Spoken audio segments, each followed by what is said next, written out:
Israel को लेकर एक मीम काफी पॉपुलर हो रहा है। सबसे पहले आप वो देखिए। And here is Mester of Germany, his first attempt in the javelin in the F41 category, and he's hurled that one well beyond 30 meters, nearer to.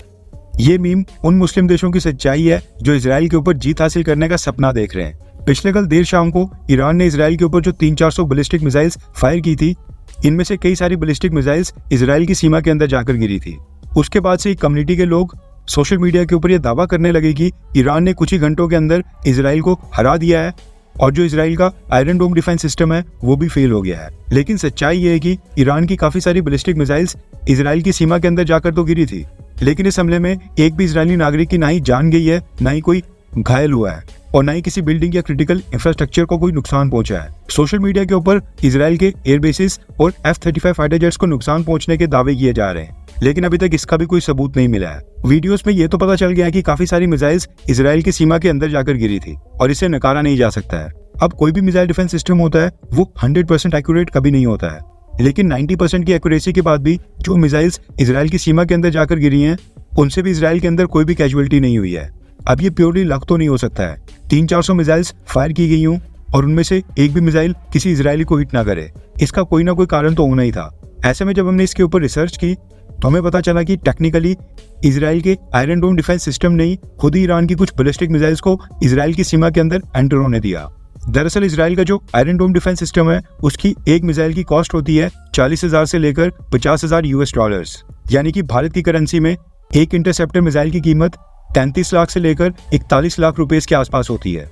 और कई बार एक ही मिसाइल को हिट करने के लिए आयरन डोम डिफेंस सिस्टम को काफी सारी इंटरसेप्टर मिसाइल्स फायर करनी पड़ती हैं। अगर 4-5 मिसाइल्स फायर कर दी तो सीधा 1.5 करोड़ रुपए का खर्च हो गया। पिछले कल ईरान ने इसराइल के ऊपर 300-400 बैलिस्टिक मिसाइल्स फायर की थी।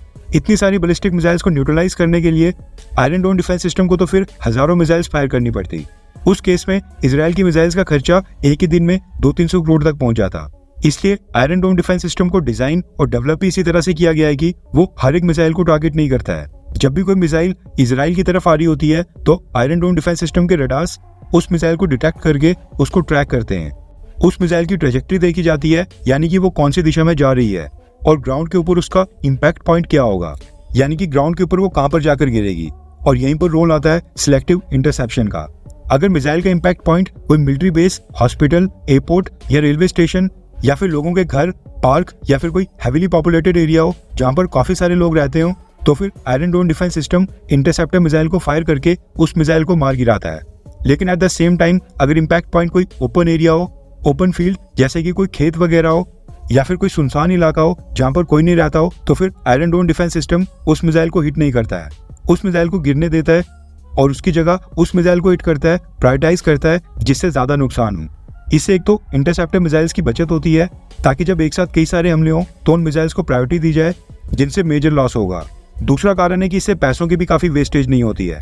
अगर कोई मिसाइल ओपन एरिया में गिरने वाली है तो उसको फिर हवा में नष्ट करने से अपनी इंटरसेप्टर मिसाइल का नुकसान होगा। और हमें पता है कि इसराइल को अपना आयरन डोम डिफेंस सिस्टम पूरे साल ही एक्टिव रखना पड़ता है। कभी हमास, कभी हुदीस तो कभी हिजबुल्लाह, ये सब लगातार इसराइल के ऊपर हमले करते रहते हैं। इसलिए इसराइल कोशिश करता है कि वो ज्यादा से ज्यादा रिसोर्सेज बचा कर रखे ताकि वो लंबे समय तक मुस्लिम देशों को टक्कर दे सके।